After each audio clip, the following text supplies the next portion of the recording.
Welcome to Kids Recall.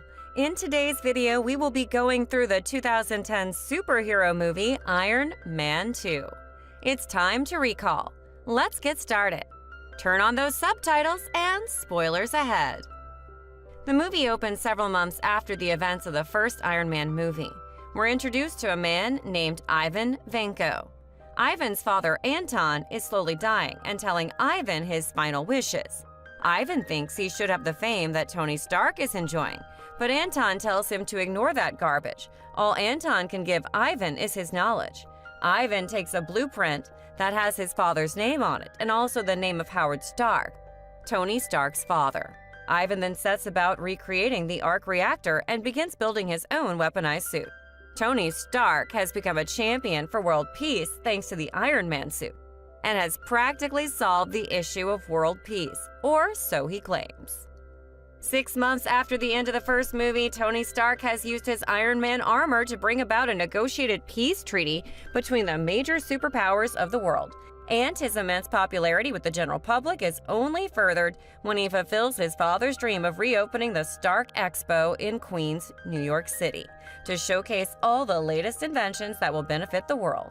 Tony fulfills his dream by flying into the expo in his full Iron Man regalia and making a flamboyant entrance to become the new symbol of world peace.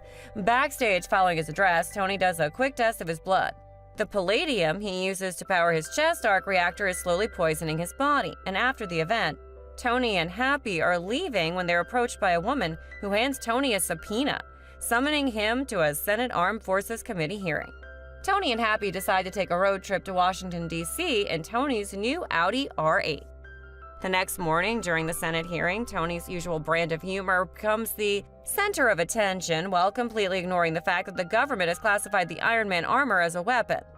Colonel Rhodes presents the investigation into the events surrounding Iron Man's creation, but Senator Stern, the committee's chairman, takes his remarks out of context. With Justin Hammer of Hammer Industries present, Tony gives a rebuttal showing that he is Iron Man and will not part with his armor, and proceeds to hack the committee's computers to show the various attempts at copying Tony's suit from Iran, North Korea, and even Hammer itself are complete failures. North Korea is top-heavy and collapses easily. Iran's crashes into the ground and explodes, while Hammer's suit turns around 180 degrees at the waist and severs its pilot's spines. With his typical swagger, Tony still refuses to turn over the Iron Man armor to the government and walks out of the hearing. Back at home, Tony is on Jarvis, analyzing the latest prototypes and developments for the Iron Man suit, and Pepper enters and the two argue about the future of Stark Industries. Tony is telling Pepper that he's making more money off the company's common stock than he ever did as CEO. He decides he's had enough of being a CEO and wants to focus solely on developing Iron Man. He decides to appoint Pepper as the new CEO, leaving her stunned. The next day, a lovely notary public enters to have Tony officially sign the company over to Pepper. Tony is undergoing fighting training with Happy and performs an illegal move on him, getting it confused with MMA. The notary's name is Natalie Rushman, and he has Happy give her a boxing lesson, all while looking up at her bio.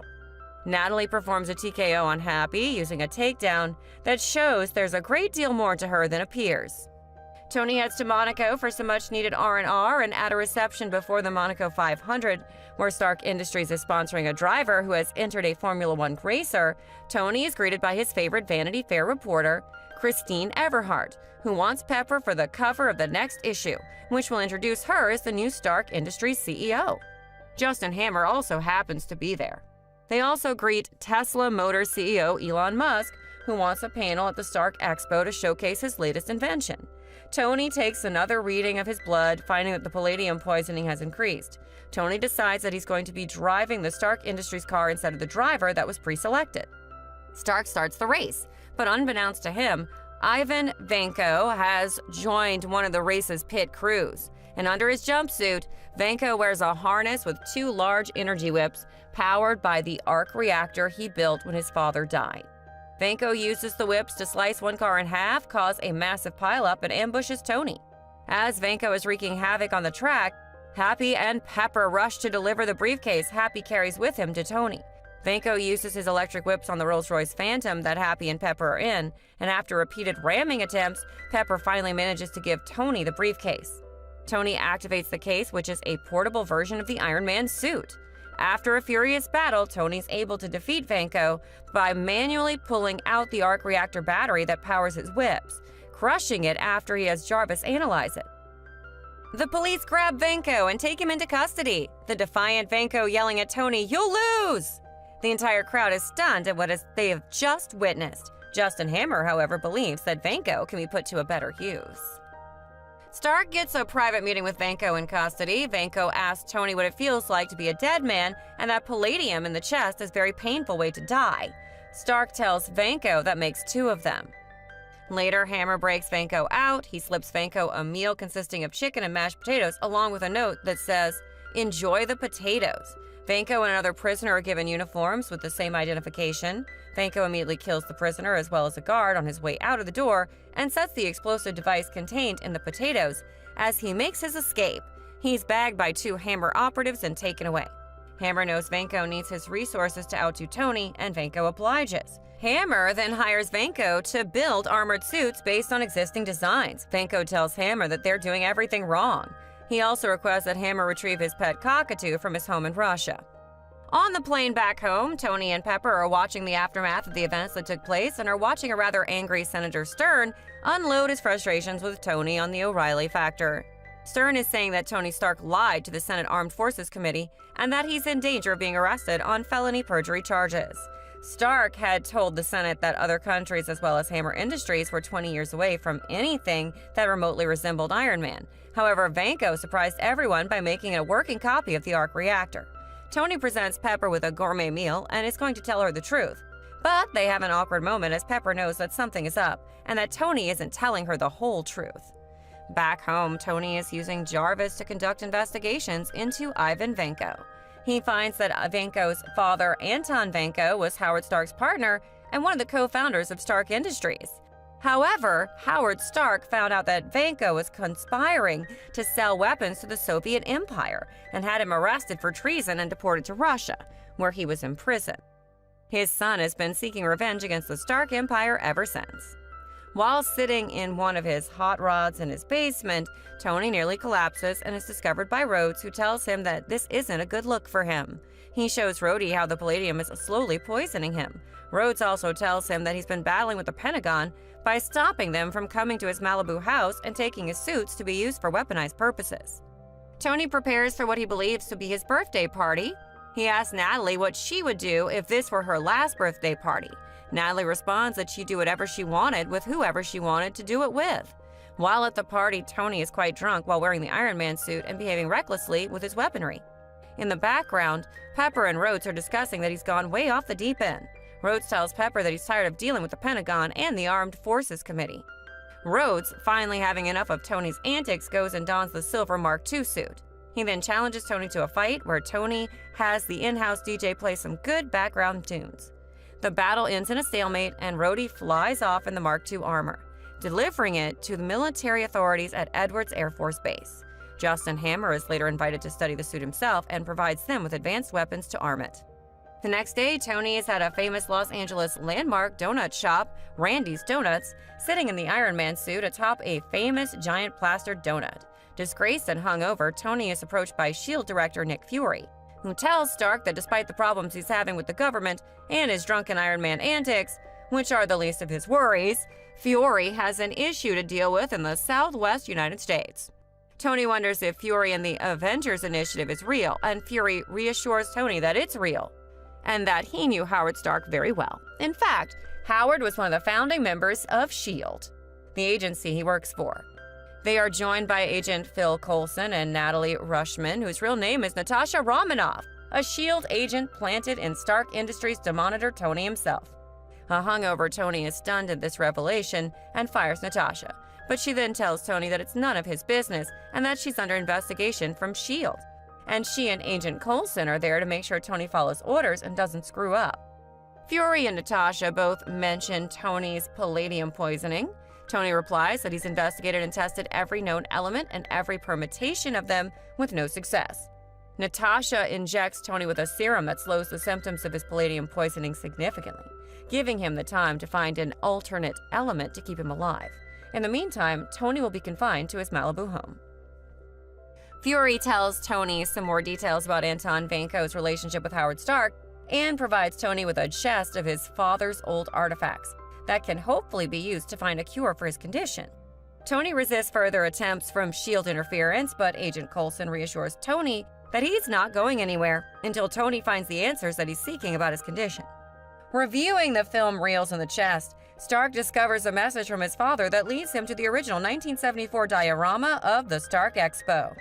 He retrieves the diorama from his old office, now occupied by Pepper, and tries to reconcile with her. In reality, the diorama is a disguised diagram for the atomic structure of a new element that Howard couldn't produce at this time, but Tony may be able to do with his advanced knowledge in modern technology.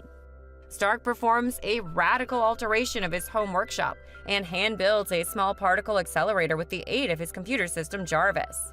Stark synthesizes this new element, creating a new triangular chest arc reactor that cures his poisoning and is much more powerful than Stark's earlier versions. Just before Tony completes the particle acceleration, Coulson tells him that he's free to go and that S.H.I.E.L.D. has reassigned him to another case in New Mexico. At Hammer Industries, Vanko has radically changed the design of Hammer's suits, and they are now automated drones. Despite what Vanko considers improvements, Hammer's displeased and imprisons Vanko in a small room with 2 guards while he takes the drones to the Stark Expo. Hammer unveils his new military drones, captained by Rhodes in a heavily weaponized version of the confiscated Mark II armor. Unfortunately, it is soon discovered that Vanko has pre-programmed the drones, giving himself complete control. He also has control of Rhodes' new armor, and Stark arrives just as they go on the attack. As Stark battles these remote-controlled enemies and tries to evade Rhodes, Happy, Hogan, and Romanoff race to Hammer's Queen's facility to stop Vanko. When they arrive, they fight their way through Hammer's security guards. Happy is pleased as he took one of them down, but is slightly flustered when he sees that Romanoff has taken down at least a half a dozen in a short time. Vanko has already departed for the expo in a new armored suit, an updated version of the harness he used when he attacked Tony in Monaco. Back at the Stark Expo, just as Hammer has finished his presentation, the drones attack the standing room and they begin to flee. Stark chases after the drones and engages them, while Agent Romanoff and Pepper have Justin Hammer arrested for harboring the fugitive Vanko. Natasha is able to find Rhodes' control of his armor again so that he and Stark can fight the rest of the drones together. The 2 armored allies combine their powers and successfully destroy all the drones. Vanko then lands in the area wearing a greatly updated armored suit with improved plasma energy whips. After a grueling battle, Stark has an idea for he and Rhodes to use a trick from their earlier battle during Stark's birthday party, firing their energy repulsors to collide and create the same explosion with Vanko caught in the middle. The maneuver takes Vanko down, but Vanko's armor and drones are revealed to have been equipped with self-destruct charges. As they begin to explode, Stark races to save Pepper, rescuing her at the last moment. After landing on a roof, she quits her CEO position and she finally gives Tony a kiss, and both find Rhodes sitting a few meters away. Tony finally tells Pepper the truth about his heart, upsetting her greatly, and Stark tells Rhodes to leave, but Rhodes then claims he was there first, and they should get their own roof, after Stark tries to defend himself. At a debriefing, Fury informs Stark that while Stark is unsuitable for the Avengers Initiative, S.H.I.E.L.D. wants Stark as a consultant. Stark agrees on the condition that Senator Stern personally present him and Rhodes with their medals for bravery. However, Senator Stern is less than amused when he presents Tony with his medal. In the post-credits scene, S.H.I.E.L.D. agent Coulson is seen driving to a remote impact crater in the New Mexico desert. He informs Fury over the phone that they've found it. In the crater is Mjolnir, the hammer of Thor. Thanks for watching. Please like, subscribe, and click the bell icon to get new movie recaps.